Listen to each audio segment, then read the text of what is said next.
Hello, everyone, and welcome to our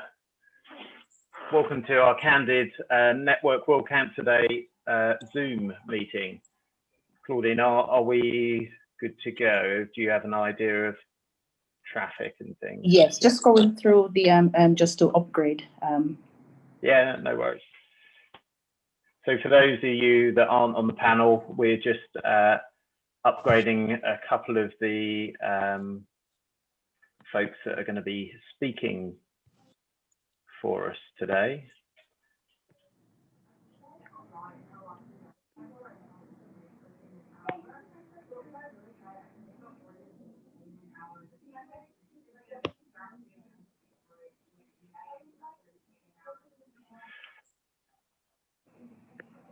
So Tara has now been upgraded.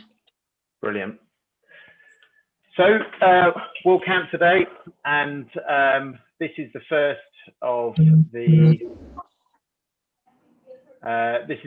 one of these webinars that we've held.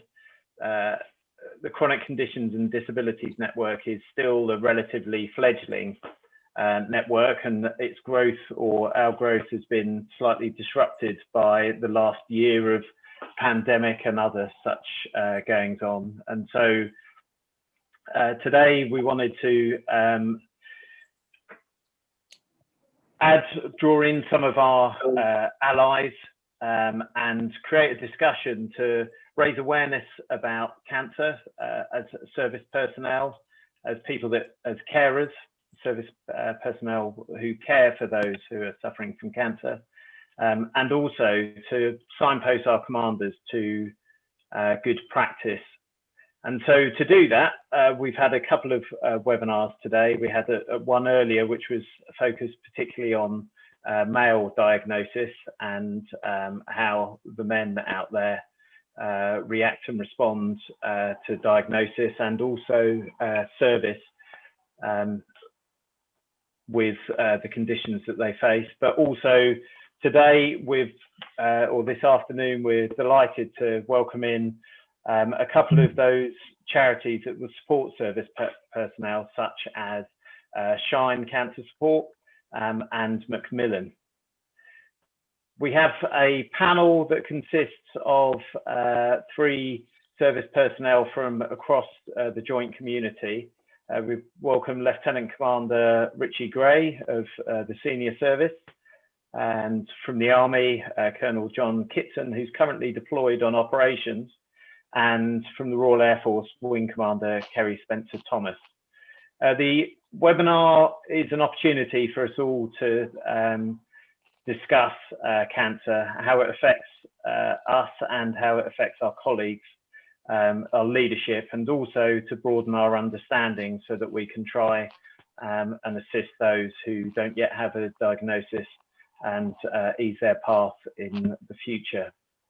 To begin then, I'd like to introduce the chair of our network. And are you the Colonel?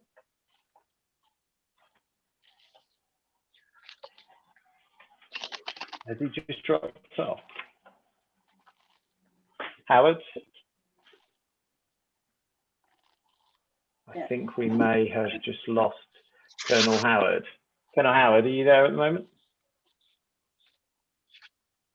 No, I think we might have lost Colonel Howard then. So when he comes back up,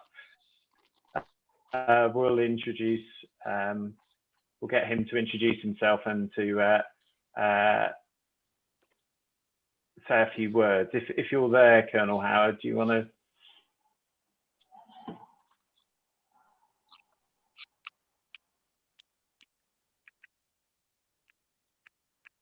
No? Okay. Not to worry. Can you hear me now? So we had a, during the, yes, we can. Oh, great. Colonel Howard. Okay, I'm here. I'm not sure whether you can see me, but my name is Howard Pritchard. I'm serving in the Army for the last 30 years or so. I am the chair of the Chronic Illness and Disability in Defence Network for the Armed Forces on this World Cancer Day. And the purpose of the CanDiD network is really to do 2 things. One is primarily to hook up and interface and link up with anybody who's either chronically ill, in any way disabled, or indeed caring for people who are either one of those things or both. And secondly, to provide a sort of interface with the MOD to ensure that people who are affected in these ways are managed in the best possible way, given the fact that incredibly something like 6% of the armed forces are affected by chronic illness or some form of disability, or indeed are caring for one of those or both of those types of condition. All of us on the committee of CanDiD are committed by experience. We've all walked in the shoes of someone who's either cared for or been ill or disabled. Our founder, Major Mandi Islam, who is a major in the Royal Army Medical Corps, she took this sort of challenge up really to set up this network because she was diagnosed with terminal blood cancer, and she felt that there was quite a lot of work to be done in this area to help people who were in the armed forces who are affected by illness and disability. And unfortunately, we lost Mandi last year, and her legacy goes on. At that point, I think I'll hand over to Calvin.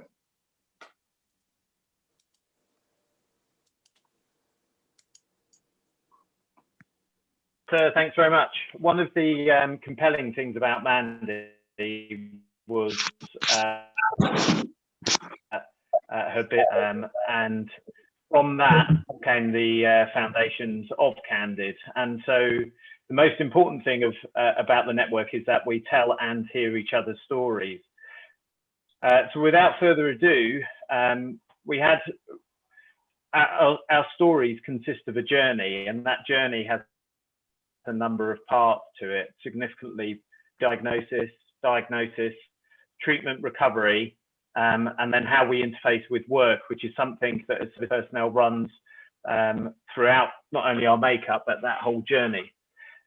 So right from the beginning, perhaps Richard, if you could lead us in, one of the things that's sort of quite fundamental to those that haven't been impacted at the moment is the importance of pre-diagnosis. What led you to getting your diagnosis, and is there any way that you can talk to us about how your journey started? So yeah, I mean, I always say that I am one of the very lucky ones in that I had really, really early diagnosis. I basically went for a cup of coffee at work, as you do, standard. Came back up, went to the toilet, and basically urinated blood. It was very obvious. It was the color of my t-shirt. I immediately worried, as you do. Went straight down to the sick bay, which is at MOD Abbey Wood, and was seen almost straight away, within a couple of hours. Samples were taken, sent off. And that put me on to something I'd never heard of, which is called a 2-week wait. I'm sure a lot of people who have suffered from various forms have heard of this. And that means that you'll be seen within 2 weeks. It's an NHS thing. So you'll have some sort of examination within 2 weeks. And within a week, I was in the hospital. The procedures aren't the most comfortable, I have to admit. Once you get over the embarrassment, though, I've probably had worse dentist treatments. And actually, once you get to the point of, for me, I don't think I realized what was going on. Everything happened so quickly. I was literally having a coffee 1 minute, and the next I was in hospital, and the C word was being used. At the time, I was heavily into triathlons. I was doing triathlons on a regular basis. So I was quite fit, quite strong, and I knew the changes in my body, and I knew things just weren't quite right. And yeah, eventually, you have an examination, went in for an operation. That was a quote biopsy, and that biopsy revealed that I had bladder cancer. And it's a very surreal moment when a nurse sits you down and says you have cancer. I don't think there's a right or wrong way to react to it. I was on my own, but it was my take on it was, okay, so how do we fix this? I'm an engineer, therefore in my mind everything has a way to be fixed. So that's kind of my story for the diagnosis part. And the key is, I've always said, and I've been very, very open about why I went in for that diagnosis. It's something that I could have put down to a number of causes. It could have been a thing called runner's bladder. There's so many different reasons that I could have peed blood that day. But because I went and got it checked out, I'm sat here now. And so, Johnny, that's something we really wanted to major on. Kerry, perhaps in a minute, if you can talk about how the importance of sort of winning your diagnosis is, particularly for women. But Johnny, if you could perhaps add to that and your experience, certainly as a serving officer as well.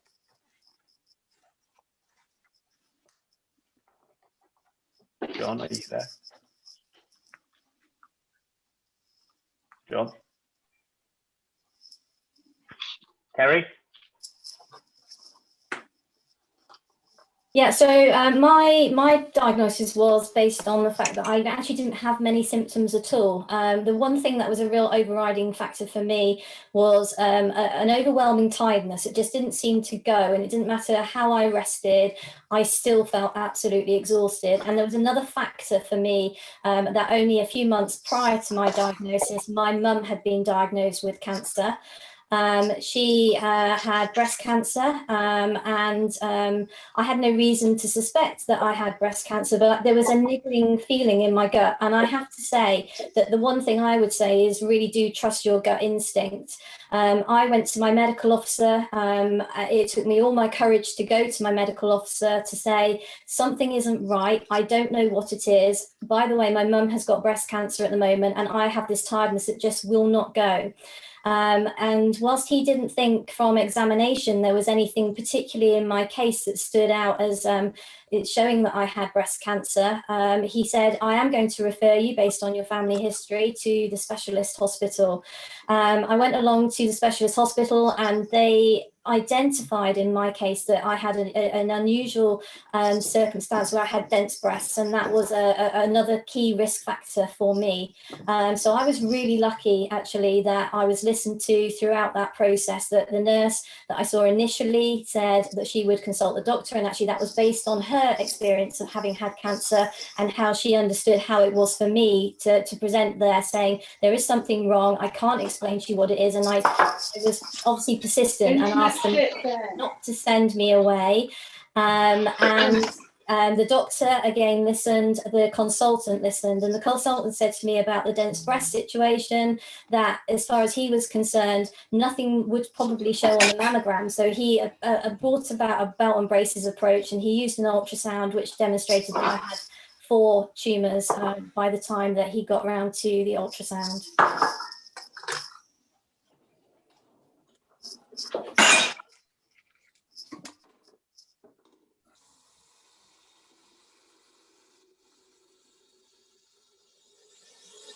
Calvin, I'm going to try and jump in again. Can you hear me? Yeah, we can hear you, Johnny. Thank you. Forgive me for not getting the comms right here. Good afternoon, all. And I wanted to add some points from what Grace said, because my diagnosis was as sudden and as unexpected, and I think that's a really important piece of this jigsaw puzzle to try and understand, going from a very normal perspective.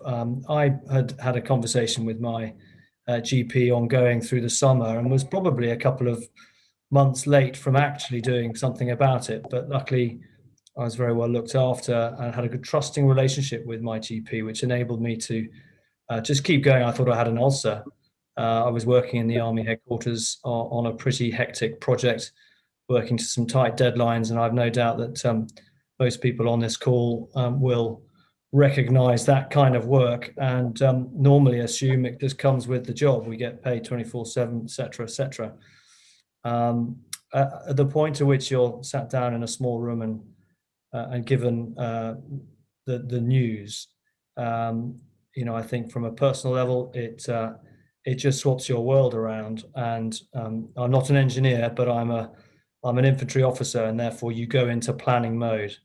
Now, I don't think that's a bad thing, but I think it's worth reflecting that this is the point at which your immediate support network is most important to prevent you from perhaps spinning off into places where you don't really want to be or should be at that point in time. I think that brings back to the real benefit we're gaining from these networks, whether it's in defense or wider, whether it's your family network, a different work network, or even a social network. The strength of being able to dive into those and the ability to share at a much earlier stage, I think, is something that is a real improvement in terms of awareness. And I'm glad that we're all here to share that. So yeah, that's my perspective. I think so. What I would take from those three discussion points, if anything, is that the feeling and the emotion that comes with the diagnosis, but also the very military responses and reactions to it. And we're very lucky today to have Neil from Shine.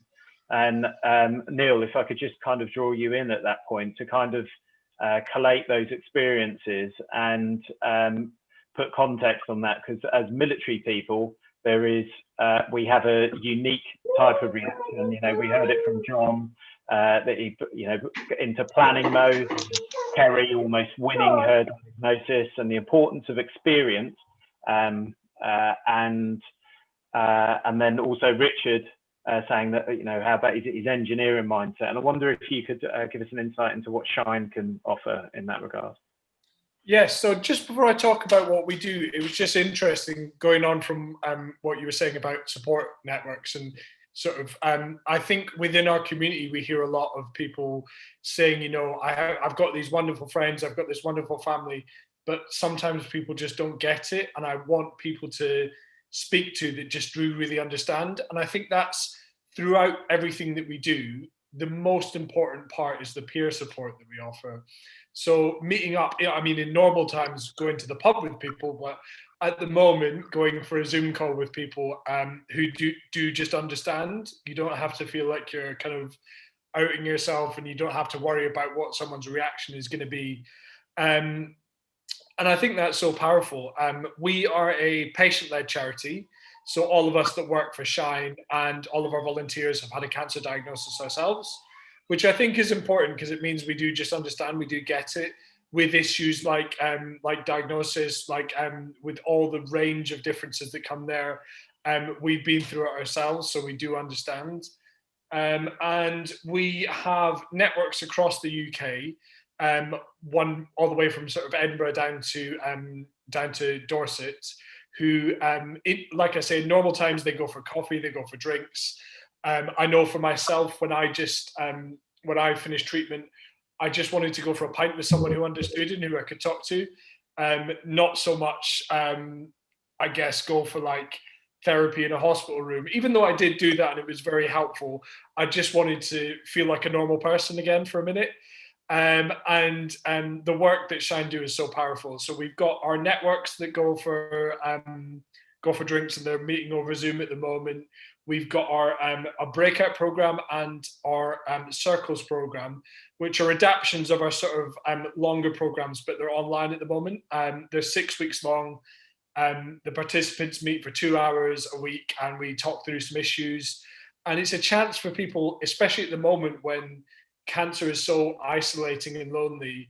At the moment, it's kind of added onto it with COVID. So creating that peer support and those bonds between people is so vital, we think. And we're delighted that it's still really working online. And yeah, I think it's completely like self-referral. So people, if someone that you know, or if someone that you work with, or anyone does have a cancer diagnosis and they're in those age between 22 to 49, I think it's a really great thing just to point them in the direction of the website. They can read about personal experiences, see other young faces when they felt like the only person going through that at the moment. And there's loads of information on there. So yeah. Brilliant. Thanks very much. I mean, that's, I'll hark back to Mandy, but I mean, her idea of the buddy group and people talking is just compelling, and being able to say things and just cause stuff to resonate inside, and to know that you're not alone, is just fundamental to what is CanDiD. It was what was exceptional about Mandy, and is why we invited you in today. If you want to come back on that before I move on. On which one? Sorry, I think the connection just did. Sorry, just saying about the importance of conversation and the storytelling. Not only with discussing pre-diagnosis, like Kerry was saying, the fact that people had experience themselves, so being able to learn from each person's experience, but also being able to affirm feelings within yourself and others. I think that's what we do across our programs. I mean, with these virtual programs we're doing at the moment, sort of the most powerful thing is when someone says, you know, I felt this at this stage, and 4 other people going, I know exactly what you mean. Just the power in that. We've got our podcast, we've got our blogs, our personal experiences. We've got loads of information out there. I think there's about 2,300 people in our Facebook group. So often when someone joins our Facebook group, they'll say, you know, I've been diagnosed with a brain tumor. I've got this coming up. What should I do? Do you guys have any tips? And we don't do any medical advice because none of us are medically trained, but it's just really useful, you know, thinking about what to do and knowing that other people have gone through it. And I just saw that someone's posted in the chat that why that we only support people aged 22 to 49. There's a really interesting statistic there in that there is a huge amount of funding and support for people from the ages of 0 to 24, so the sort of teenagers and children, and it's devastating that they get cancer too, but it's actually 10 times more people in this age group than that age group. And when Shine started, it was started by our 2 directors who both had cancer, and there was just nothing out there. There was nothing out there about sort of caring for children, fertility, how to go back to work, and both of our directors really felt there was a real lack there of tailor-made support, which is again something we're really keen on doing, is supporting that young adult when in a way that they need it, not just assuming we have all the answers and we're going to tell them what to do. Really, a lot of our programs in our community have come from people saying, why don't we do this? Like, we've got a lifers Facebook group for a different sort of portion, so they can have a different conversation because they wanted that as well. So yeah, I'll put the links in the chat too. But that's important as well, because identity's important, and that's why there are many different charities, because they cater for many different groups, and then we try and cover and capture the intersections, and that's CanDiD covers a number of those intersections, and we cover the military intersection, be that serving people or veterans or their families. So thanks very much, Neil. I wonder whether Richard, when we were talking about the diagnosis and how your response to it, you kind of alluded to sport as being your grounding, but more the impacts of your diagnosis and the treatment. Could you take us there, or start us along, explain to us how things affected you in that regard? Yeah, so I think just going from Neil's sort of speech there, it's sort of a lot of the stuff that he talked about rung true for me, in that yeah, I was told I was too young for this type of cancer.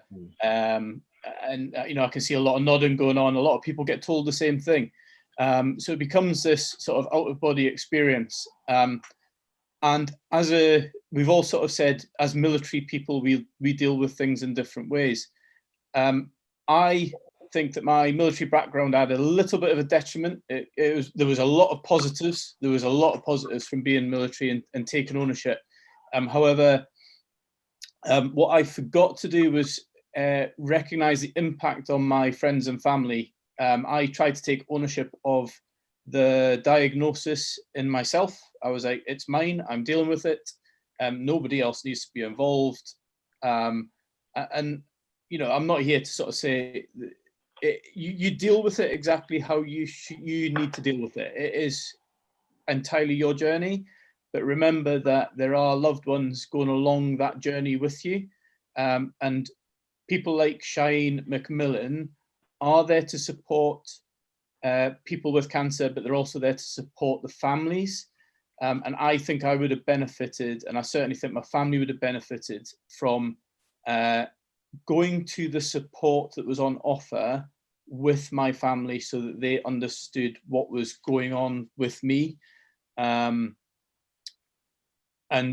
to accepting the help that was there and not being such a, dare I say, military bloke who can handle anything and just gets on with it. Sometimes you do need to have that help. And actually it wasn't until about 6 months to 8 months down the line that I realized how much help I actually needed. And it would have been far better to get that help earlier, to talk to like-minded people. I think you need to reach out. Don't be afraid to reach out, because it's there and it's good support. And Richard, that's really powerful. And being a military bloke as well, Kerry, can you tell us how, because those behaviours aren't just, they're military behaviours rather than Pet's a masculine or feminine one? Yeah, I would tend to agree with that. I certainly was somebody who was quite alone during the point that I was diagnosed with my cancer.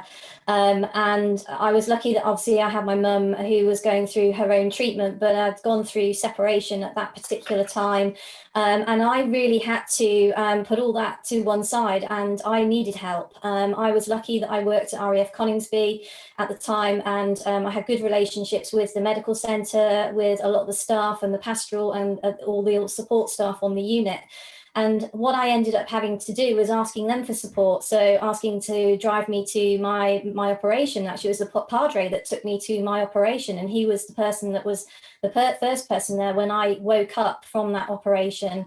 I required MT to drive me to and from appointments and things like that. I had friends who worked in the welfare organisation SAFA, who were there to support me and help me out with things as well. And I relied very heavily on family and friends at that time, particularly friends, because my mum was going through her own diagnosis. I didn't have access to Shine until much later on. Shine were absolutely superb though. When I came to London, actually I didn't know anyone when I got to London, and that's how I found out about Shine. I reached out to Shine, and I came along to one of your socials, and my relationship with Shine went from there, and it's continued ever since, to the point that obviously Neil is here today telling us about what support is offered. I was in a fortunate position because I am aware in my military role what support is out there, and I'm able to signpost people to that, and I'm grateful that I was able to access it, but I didn't ever think that it would be something I would need to access at the time until I was diagnosed with cancer. Johnny? So I think the support networks and the different levels of those networks is the really important thing. What's been mentioned already, friends, family, work colleagues. Of course, many of those things depend entirely on where you happen to be, both in terms of work and what's happening. I happen to be, the day I had my cancer diagnosis was the day I've finished one job in the Army headquarters prior to preparing to deploy in operations. So the work framework I had just left actually remained hugely supportive. But of course, it's not your ongoing day-to-day work environment. On the family side, of course, it's a really important part of the network to initiate in whichever way you choose. And I think what we're bringing out of these experiences, of course, it is totally different for each person. And I think an awareness of how one sets up your own networks, of course, is a very personal thing. But I think it is really useful to understand how all the various different organizations. I immediately found myself in front of Macmillan, which was fantastic, and was able to tap straight into that. I was also very lucky to have been put in touch with a number of colleagues in very similar positions and jobs in the army who had already gone through what I was going through. So those personal networks, that was really very helpful. But clearly, Macmillan and Shine and others, we are a mobile workforce, and we may well find ourselves moving away from one part of our network structure to find another one. And I think that's a really useful part. Again, getting all this communicated through. So particularly in defence, people who've got enough to worry about on their plate already with their diagnosis and their treatment may find themselves in effectively a new town and in a new situation where finding those ins to those networks is really important. So,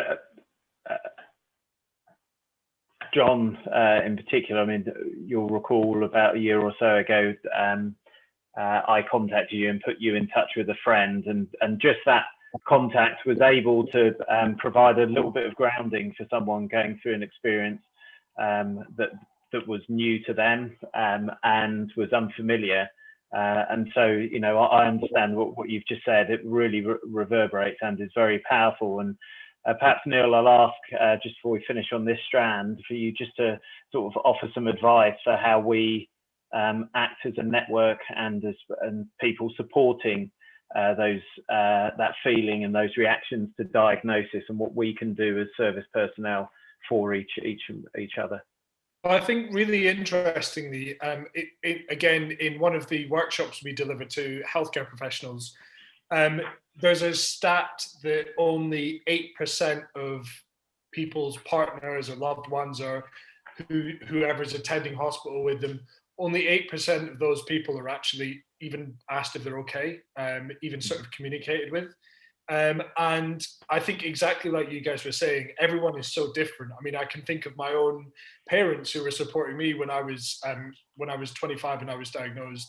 And my dad didn't need any support, but my mum needed loads. And it was really helpful for her to come along to Macmillan or support with us. And we've got a +1s network who, like I put in the chat, the idea is that it supports the person's family member, or loved one, or friend, or partner who is going through that cancer diagnosis, because we recognize how difficult that can be for them. I mean, on a personal level, I felt like it was just as difficult for my mum going through what I went through as it was for me. And it's a really great resource out there as well. We've also got lots of information on our website regarding that. We've got a podcast from some of our +1 members. And there's just lots there and lots to read up on. And I think often the person's +1, I guess, kind of feels like they don't deserve to have that space to talk about their feelings, when really they do, and they do matter. And it's a really important part of the work we do. So, yeah. Neil, thanks very much. And before we, just like to jump on to the bit that you left us with there, which is the impact on families. And it's not also the diagnosis for those people that were actually affected, but it's also the diagnosis for other people that are affected. And, this particularly impacts us as service personnel in our role as carers, which is something that is quite often overlooked and is quite difficult to get to. I wonder, Colonel Howard, whether you can elaborate on this, please, and just the impact that these diagnoses have on us. Yeah, I mean, I'm a carer, or was a carer, for 14 years. My wife, she was diagnosed initially with breast cancer at the age of 38, when our 3 kids were all younger than 8 years old. So in my 30 years in the army, you know, having gone to Iraq, Londonderry, Afghanistan, you know, had a full and active infantry career. You know, deeply ironic, and we've seen the irony in the words of others who've been ill, that one of the greatest challenges is driving your 3 little kids back from the hospital, looking at them in the rear view mirror, with them having absolutely no idea whatsoever what their mum's just been told, you know, and then actually dealing with all that.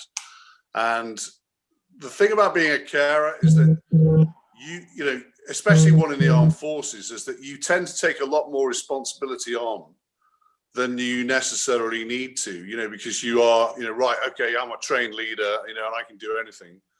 And over those 14 years, obviously we weren't looking at cancer every single day of those 14 years, but when I look back, you know, having lost Karen now nearly 3 years ago, eventually she succumbed to secondary breast cancer.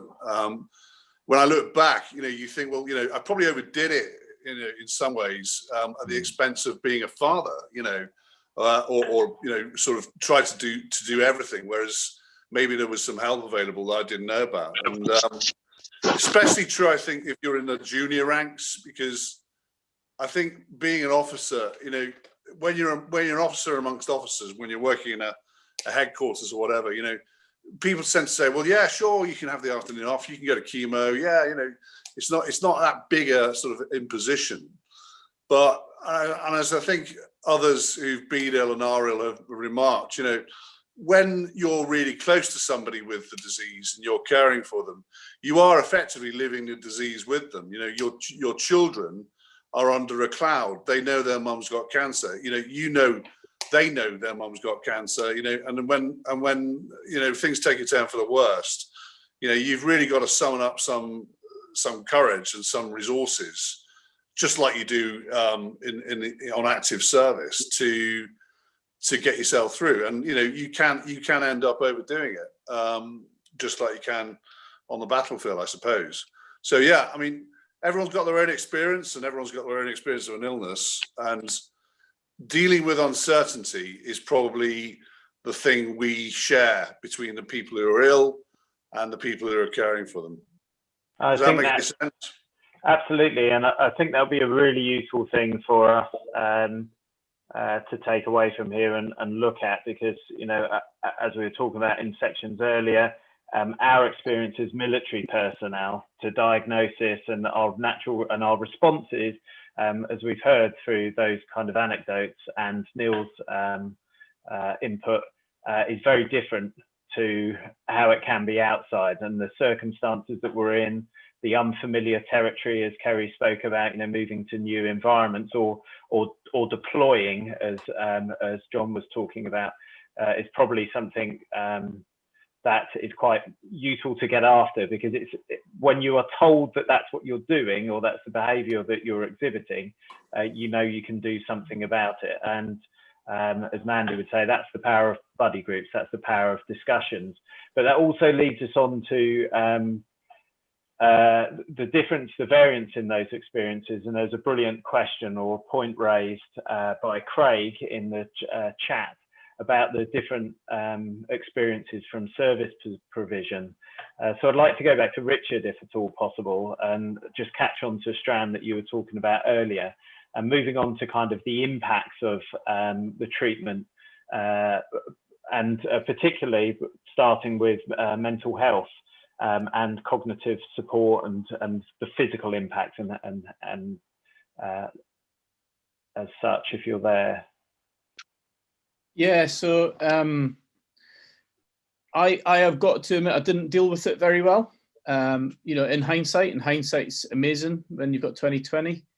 I didn't understand anything to do with mental health. I think we're far more, we understand more about it now. I understand more about it now. I neglected my own mental health for some time.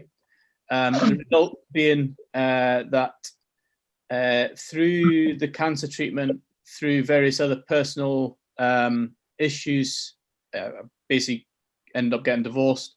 I ended up with quite severe depression. And I didn't have a clue where to turn. I really didn't. Once I found the help that I needed, everything was clear. It was almost like the cloud lifted. It became that veil of secrecy that actually wasn't a secret at all. I just didn't know where to go. Things that I benefited from massively were, like you say, support networks. And support networks aren't necessarily the most obvious thing. Doesn't have to be, doesn't have to be Macmillan, doesn't have to be Shine. It is whatever is good for you. And I was lucky enough to get involved with the Invictus Games Foundation. I don't know what that is. So the Invictus Games Foundation is full of people who have gone through something. I'll leave it at that. It's not necessarily exactly the same as you, but they've all gone through something. And you might think that, well, one person with PTSD is not the same as a person with cancer, is not the same as a person who's had a limb amputated. But actually, when it comes to mental health, you have so many similarities. And to be standing or cycling, in my case, next to a couple of guys who've just turn around to you and say, go and get some help. And these are guys that you look at with the utmost respect. It's a normal thing. And you go from this perspective of, well, I don't need any help, to actually you do and it'll benefit you. And it really dug me out of a pit. I would say Invictus Games, the support that I had from my cycling team at that time probably saved my life. And that's hand on heart. And that leaves me here, sat in front of you as the cycling captain for the Invictus Games 2022 now. I'm proud as you like, and there to help the next person that comes along that needs that word in your ear. Thanks, Richard. And that is really powerful. We'll come back to sport shortly, but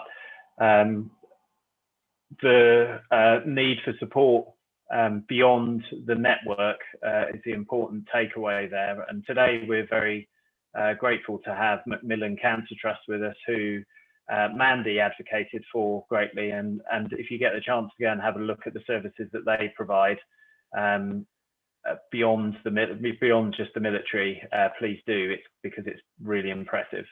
So if at all possible, Rebecca, if you're there. Yeah, hi. Can you hear me? Hello, okay? mate. Yeah, great. Hello. If we could draw you in to the discussion there and kind of add on to what Richard was saying, and the need of support and the broader, our allies, so to speak. Yeah, absolutely. I've been sat nodding my head all the way through, but not because I've experienced that, but just because I've heard all of these things so much on the support line. And I think what people often forget is that there is a whole network of people out there that have experienced something similar, and yet not everyone who goes through cancer goes through the same experience. I would say that there isn't sort of two people who will go through the same experience, even if they've got the same diagnosis, the same treatment, because our bodies respond so differently to those things. But what is common between everybody is the feelings that they experience at different stages. And I think people often forget about that. And from the sounds of what people have said so far, that obviously the sort of military front, sometimes the male front, is that blockage in the way of people accessing support or feeling like they can reach out for support. It's interesting, I think it was Richard that mentioned that it takes you quite a long time sometimes to realise that. So one of the most surprising things that I found working on the Macmillan support line is that I expected that need for emotional support probably to be quite early on, maybe right at the start of the diagnosis or through the treatment. And actually a lot of people come to us afterwards, and sometimes it's when they've been really successfully treated, they might be in remission. It's at a stage where all of their family and friends are celebrating and they're wanting to feel really positive, and there's that real sort of relief around them, and actually they don't necessarily feel like that. They wonder why they're not feeling like that. They feel that they've let themselves down if they're not feeling that way, and that's quite often the point that people reach out, which is sad in a way because there's so much out there before that point as well.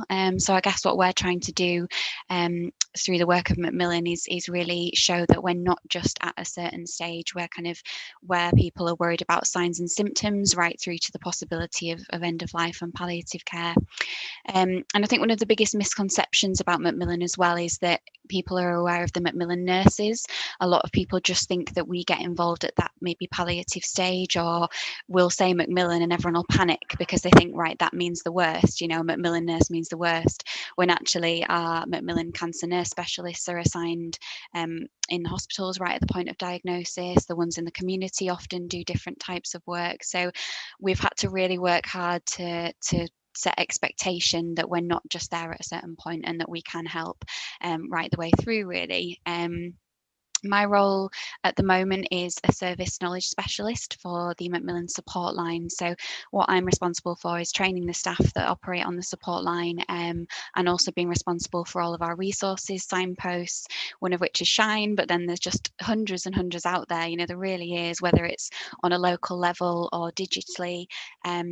We've really had to adapt to the changing scenario over the last year. And one of the biggest problems has been people accessing support if they're worried about symptoms. And I think it was Richard again that mentioned when he went to hospital, he was dealt with quite quickly and he was put on that 2-week referral pathway.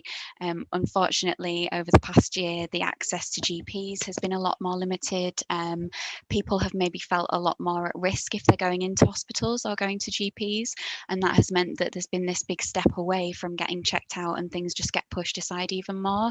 And I imagine that happens anyway, particularly probably in the armed forces, that people are so busy and they just ignore things. They think that things are maybe just part and parcel of the work that they do, and they do ignore these really important signs. So again, we're really encouraging people to kind of put COVID to one side, and if you have any concerns, anything that's unusual, is still to go and get checked out, or even to contact us and we can talk to you about it, you know, and maybe give some direction, maybe give that encouragement to go and get some medical support.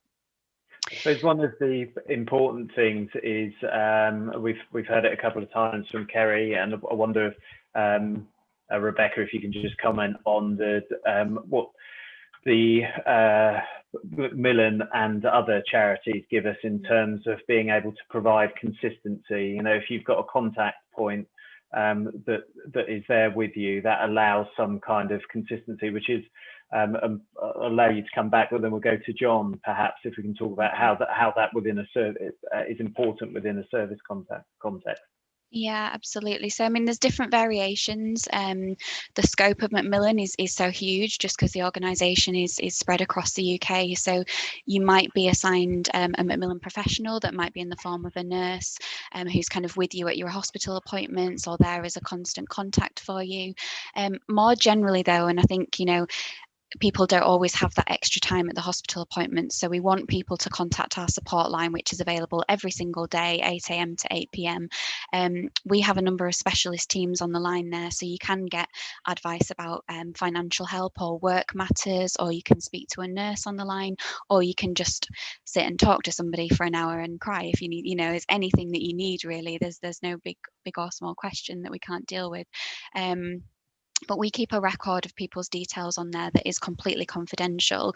And what that means is that we're able to sort of build a journey. So say, for example, if somebody calls in just wanting a chat, just saying, I don't really know where to turn, I need a bit of support, I don't know what's out there, they might come through to the team that I work for, which is the Cancer Information Support Team.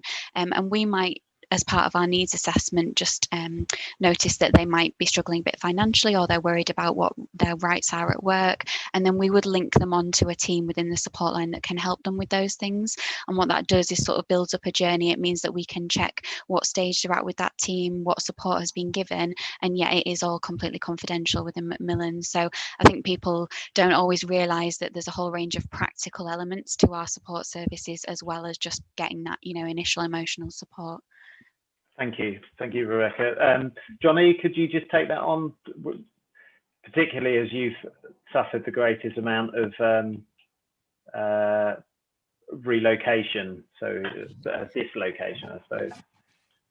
Yeah, well, I think what I'd probably add, if I may, particularly about this great work we know that Macmillan does, the point I think perhaps I can offer is that I found immediately, going back to the analogy was made before about being that military bloke, the thirst for information, of course, is often unbounded, and I found that the online support groups and the network, the sheer range of reach that you get through organizations such as Macmillan, who will put you in touch on a particular thread to do with a particular diagnosis, which we've heard it's such an individual thing, and being able to ask all the bone questions, to use the military vernacular, that you need to just, and is a combination, of course, of gathering information, and Macmillan is absolutely chocker with properly qualified and properly offered information, but also it getting into that experiential level of understanding. For me, at the beginning of what I was going through, I think was invaluable, and I hark back to the dislocation of networks, of course, and I know we're all online, but I mean Macmillan is all there, and I would highlight what Rebecca said, which is very much a full part of any diagnosis and any care pathway, there's one person I know is always going to be at the hospital when I go down for my visits, and she's a Macmillan nurse, and it's a privilege. It's humbling to meet and work with these people. So I'll just publicly say thank you so much to Macmillan. Thank you, and I thank you, John and Rebecca, and I know just how passionately Mandy felt about Macmillan, which is why we continue to come to you for support and also providing a bit of context for us, and drawing on from that into the organisational space and the discussion that John was just saying about how we react to it. We're very lucky today to have Tara McGovern, who's a DCS in the police force. And Tara, I know you weren't here earlier, but if you are around, I'd like perhaps for you to offer a discussion, because you can speak impartially about how we expect or would like an organisation to react to us. And the military and the police are very similar, same kinds of people. And so if you can add to that for us. Yeah, absolutely. Hello, everybody. It's great to be with you. Thank you very much for inviting me, and fantastic to hear your stories, particularly Richard, who's now the cycling captain on Invictus Games. I'm blown away by that. So I got diagnosed with breast cancer. I'm a detective chief superintendent in the Met. I had just got my dream job, which was the head of modern slavery. Life was absolutely motoring in the direction I wanted it to be. And I got diagnosed. So after this initial, are you sure you got the right name on that piece of paper, doctor, I then kicked into what you're all describing as military bloke mode, but I think it's cop mode. And it was, right, okay, what's the plan? What do I do? My first concern about work was if, I didn't want to get written off. I worked incredibly hard to get to where I was, and I didn't want them to go, oh, well, she's got cancer, we'll take her off the list for future promotions, etc. So one of the first things I did was wrote an email to the Deputy Commissioner, Sir Stephen House, and said, don't write me off. I've got cancer, but I'll be back. And the organisation was incredible, very supportive. I got lots of support. I was off for 12 months as I had quite a aggressive treatment programme through chemo, etc., etc. And so I had a lot of contact. They're very supportive. And when I came back, they gave me a staged return. And then I went for promotion, got promotion, and now they will be supporting me for the next one. So all those fears were absolutely taken care of. But one of the things that we have in the Met, we're the biggest police force in the country, as you know. There's about 45,000 people at work. And so there is a cancer support network that operates in the Met and has done for a few years. But I had breast cancer, so I set up Breastmates, which is a support group. And it's specifically, you know, all our journeys are different, but it helps those impacted. So some of the things around the challenges for uniform for women, we wear stab-proof vests. So what we need, I wanted to explore whether or not we were managing that appropriately. Also, a lot of our men are my colleagues, their partners, their wives, and also, you know, some of my female colleagues, obviously their partners are going through breast cancer, so we provide support for them. And the other thing is we support supervisors in how to have difficult conversations with the people that they're managing around treatment and how to provide them with a bit of help and support. Some people, when it comes to cancer, and we all know this, kind of like, well, I don't want to talk about it, you know, and they don't want to bring up the C word, and it's us giving them a bit of empowering them to do that. So in the Met, that Breastmates now is national, and we get together every month. We are on we use Teams, and we just get together and compare notes and yak and, you know, do what we do best, which is talk a lot. But then we also raise awareness across policing, and we also fundraise. So it's all incredibly positive, and it feels like we're contributing something back. But sorry. No, not at all. Could we ask you to expand on the how you encourage your leaders to react to what's presented to them? Yeah, I mean, the really, I mean, silly things. You know, I at my rank, I'm lucky that I can influence policy and interpretation of policy. So sometimes there's policy in place, but by the time it goes down the chain, you've got supervisors who interpret it in a different way, and you know, common sense is like left the building. So, you know, things like we have the rules about sickness, and you get managed and you have to go to a police station to have a meeting. You know, if you're having chemotherapy, you don't want to go to a police station because they're filthy places. And so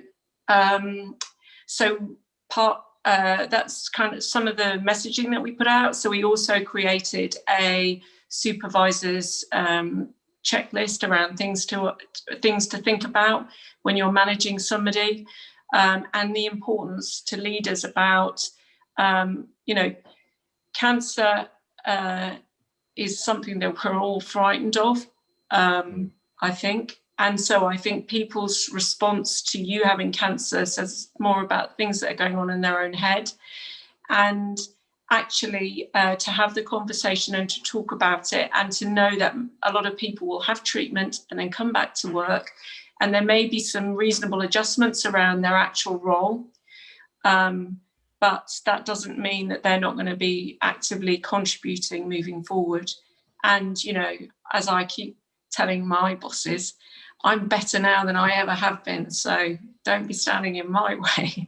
And there's a lot that feel like that. But there are others that just want to come to work, just want to do their thing, still contributing.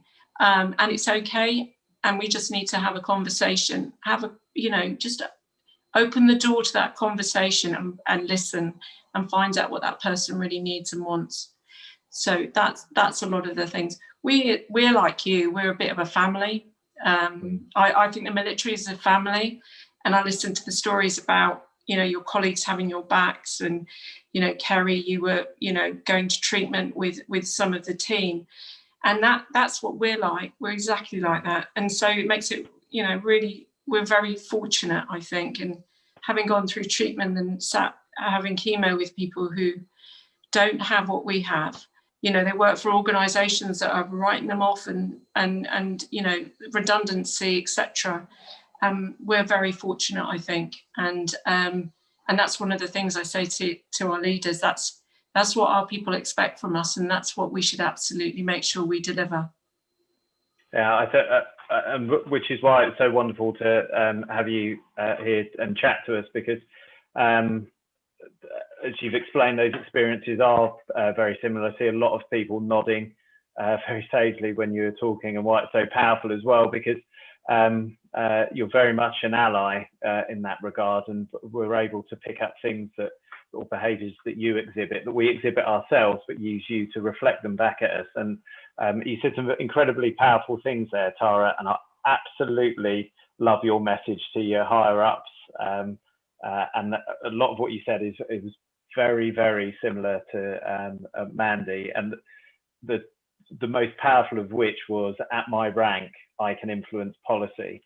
And I think that's one of the big things that we must, and people that are listening and watching here, is to recognise that some of us are luckier than others by dint of where we are, but networks allow us to share and have equal power. And so the importance of us getting around the organisation and reaching out and drawing in people, they can wear our rank, and through the network, in the way that Colonel Howard described at the beginning, we collectively can influence policy. And I think one of the lovely things that we've heard about Colonel John's, Richard's and Kerry's testaments, and indeed your testament, Tara, as well, is that we can take those examples of good practice and good behaviour, and the organisations that help and support us, such as Macmillan, through the story that Rebecca's given us, and look at similar experiences with the likes of Shine, and we can reflect those at areas of bad practice, and can try and make things a little easier for people in the future. So I'd like to thank everyone today. I'd like to, someone that's